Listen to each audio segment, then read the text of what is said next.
जय श्री श्याम। मौत एक ऐसी मंजिल है जहाँ पहुंचकर सारे गिले शिकवे मिट जाते हैं। ये दास्तान दो दोस्तों के बीच दुश्मनी की है, जहाँ मौत की भविष्यवाणी का डर जबरदस्त बदलाव लाता है।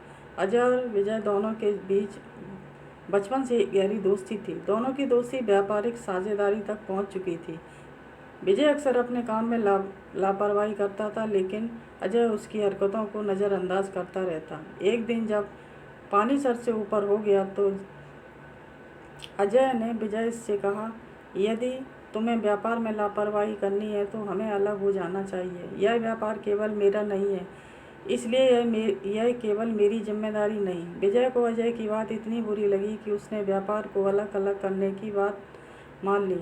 बस फिर क्या था, देखते ही देखते दोनों के रास्ते अलग हो गए। अजय काफ़ी मेहनती था, इसलिए उसे विजय से अलग होने से कोई खास फर्क नहीं पड़ा।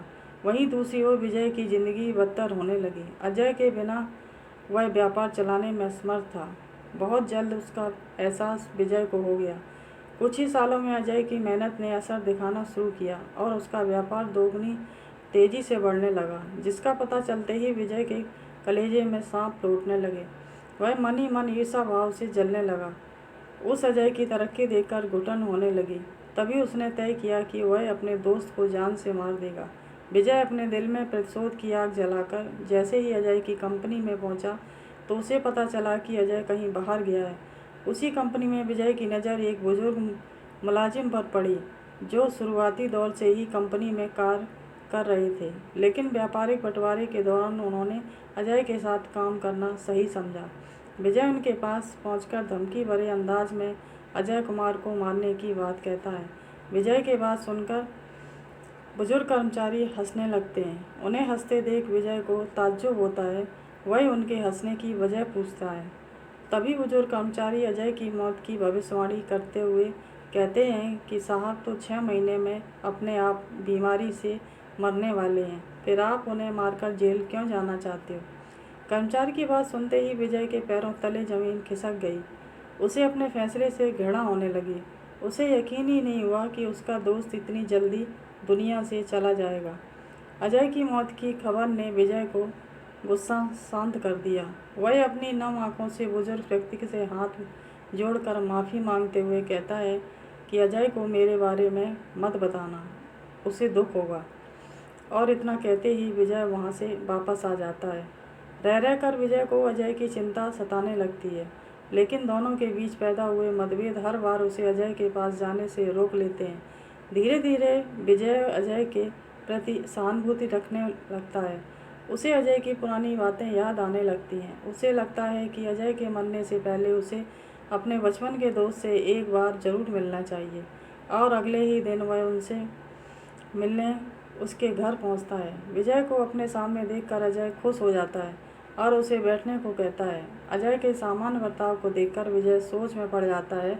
उसे लगता है अजय को अपनी मौत के बारे में नहीं पता, इसलिए वह अजय से उसकी बीमारी के बारे में कुछ नहीं पूछता। अजय इतने सालों बाद अपने दोस्त से मिलकर बहुत खुश था। दोनों पुरानी बातें करके अपनी यादें ताज़ा करते हैं और कुछ देर बाद विजय वापस आ जाता है। अजय से मिलकर विजय को बहुत अच्छा लगता है। धीरे धीरे गुजरते वक्त के साथ अजय की मौत का दिन भी आ जाता है। विजय सारा दिन अपने दोस्त की मृत्यु के गम में दुखी हो बैठा रो रहा होता है, और जैसे ही रात होती है वह अपने दोस्त के घर पहुंच जाता है। वहां उसे अजय मस्ती के मूड में नजर आता है। वह अजय से पूछता है, तुम्हें इतनी गंभीर बीमारी है, फिर भी तुम्हें कोई चिंता नहीं। विजय की बात सुनकर अजय जोर जोर से हंसने लगता है और हंसते हुए कहता है, तुम पागल हो जो अच्छे भले व्यक्ति को बीमार कह रहे हो। विजय अपनी बात साबित करने के लिए अजय से उसकी कंपनी में काम कर रहे उसी बुजुर्ग को कर्मचारी को बुलाने को कहता है, जिसने 6 महीने पहले अजय की मौत की भविष्यवाणी की।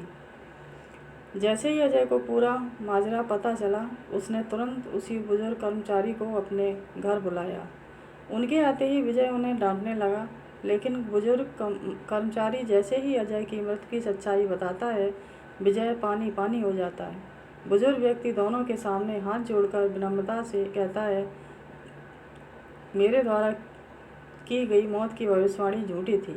दरअसल उस दिन विजय का गुस्सा देखकर कर्मचारी ने दोनों की दुश्मनी खत्म करने के लिए झूठ बोला। जिसका असर यह हुआ कि दोनों की नफरत फिर से दोस्ती में बदल गई और आज दोनों साथ खड़े हैं। अजय और विजय बुजुर्ग व्यक्ति की समझदारी की तारीफ करते हुए उन्हें गले लगा लेते हैं। बुजुर्ग व्यक्ति की समझदारी ने दोनों के बीच नफरत के जहर को ख़त्म कर दिया और उसी के साथ मित्रता की कहानी ख़त्म हो जाती है। जय हिंद।